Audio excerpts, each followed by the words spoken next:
탄핵 찬반의 법, 이 대한민국이여. 이분법의 수렁에서 벗어나 새롭게 비상하라. 오피니언 글 이대희 목사. 보라 형제가 연합하여 동거함이 어찌 그리 선하고 아름다운고 시백 33편 1절. 이분법을 조심하라. 하나된 아름다운 대한민국을 가장 싫어하는 대적이 있다. 대부분 사람은 그를 보지 못한다. 우리를 속이고 거짓으로 미혹하는 영적 실체를 보지 못하면 이 싸움에서 이길 수 없다. 그는 하늘에서 분을 내어 쫓겨난 사단이다. 눈에 안 보이는 교묘한 사단의 주된 임무는 하나됨을 파괴하는 일이다. 그는 뱀으로 가장하여 에덴 동산에 화목하게 잘 살던 인간에게 다가와 모든 관계를 분리하여 인간을 함정에 빠뜨리게 했다. 이 미혹은 지금도 계속되고 있다. 국민을 서로 나누고 상대방을 대적하는 실체는 사람이 아니다. 악한 영이 사람을 사용하여 이 일을 꾸미고 있다. 싸움의 실체를 알지 못하면 이길 수 없다. 이유 여하를 막론하고 하나됨을 파괴하는 일은 하나님의 질서를 어기고 자기의 세계를 구축하려는 숨은 욕심에서 나온 것이다. 이분법으로 구도를 정하고 둘 중에 한쪽을 자기 편으로 끌어들이는 이런 행동은 최초의 사단의 전략이다. 모든 인간의 죄는 여기에서 시작된다.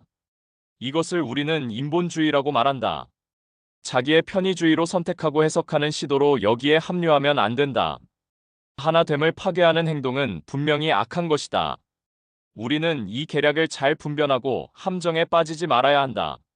하지만 거의 이 구도를 사람들은 선택하고 자기 욕망을 위해 적용하는 것이 우리의 문제점이다. 지금 한국의 정치와 사회는 양분화로 몸살을 앓고 있다.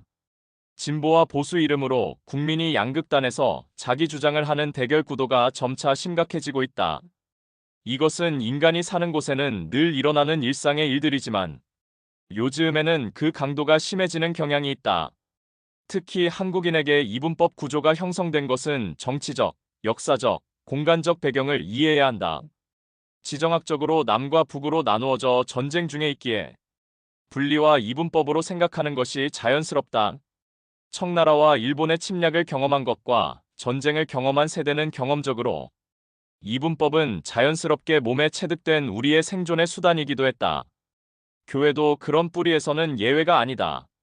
보수와 진보로 갈라진 대한민국, 거대한 이분법 패러다임 마이너스인 본주의 헬레니즘, 모든 것을 이분법으로 판단하도록 인류를 세뇌시킨 거대한 패러다임이 있다.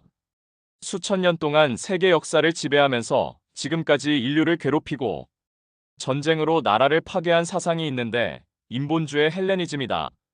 지금 대한민국이 첨예하게 맞선 진보와 보수도 이 패러다임에 기초를 두고 있다. 이 패러다임에 사로잡힌 나라는 한때는 세계 최강을 이루었지만 결국은 모두 역사에서 사라졌다. 애굽, 바벨론, 바사, 헬라, 로마 등이 헬레니즘 이분법의 통치로 멸망을 자초했다.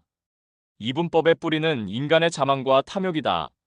이분법의 과정은 욕심이 잉태하고 죄를 낳고 사망에 이르는 수순으로 진행된다. 이런 이유로 이분법은 모두를 망하게 하는 우리 속에 퇴출해야 할 제일순위다. 그런데 지금 우리나라가 이런 악성 바이러스인 헬레니즘 이분법에 종노릇하고 있다. 이분법은 매력적이어서 한번 빠지면 중독처럼 헤어나기 힘든 특징을 갖고 있다. 지금 대한민국을 살리는 길은 어떻게 헬레니즘 이분법에서 구출하느냐이다. 왜 우리는 서로 다투는가? 생각해보면 실제 원인은 마음에 있다. 그것은 인간의 탐욕에서 나온 것이다. 10계명을 보면 마지막 10계명은 탐심을 내지 말라는 것이다. 10계명은 10마디 말씀이다. 엄밀히 말하면 10가지라고 이해하기보다 모두 하나 된 것으로 이해하는 것이 좋다. 예수님은 탐심이 곧 우상숭배라고 말했다.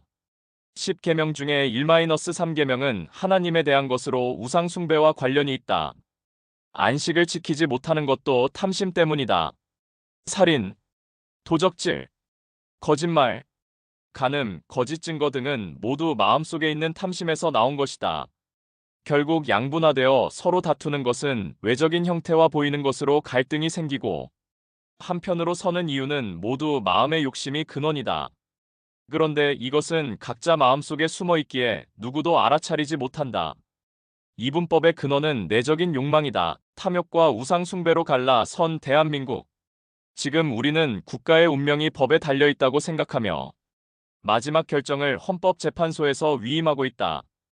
법은 옳고 그름을 판결하는 역할을 한다. 정의의 관점에서 법을 제정하고 그것을 지키는 법치주의는 민주주의의 가장 기본이 되는 상식이다. 이 상식이 무너지면 나라를 세우기가 어렵다. 법이 사라지면 그때는 힘이 작용하면서 더 수습하기 어려운 상황이 된다.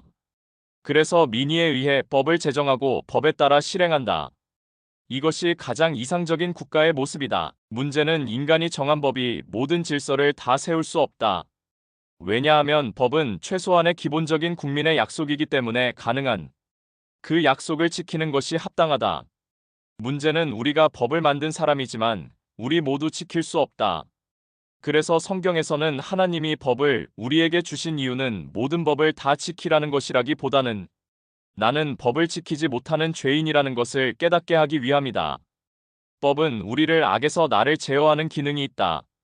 법을 만든 이유는 법을 통하여 자기가 문제를 깨닫고 자발적으로 법을 지키는 사람이 되기 위함이다. 민주시민으로서 살기 위해서다.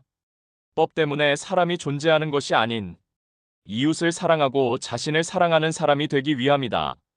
질서를 지키고 이웃을 배려하고 자신의 자유를 지키며 다른 사람의 자유도 인정하여 행복한 공동체를 이루기 위함이다. 사랑이 없는 법은 의미가 없다. 사랑으로 법을 완성하는 것이 법 제정의 이유다. 이것은 법을 실천하고 판결할 때도 동일하게 적용되는 원리다. 결국은 사랑이다. 이 판결을 통해 자신의 허물을 겸손하게 깨닫고 스스로 책임을 지며 아울러 다른 사람의 허물을 덮어주고 용서하며 서로 동반자로 다시 세우는 것이 법의 역할이다.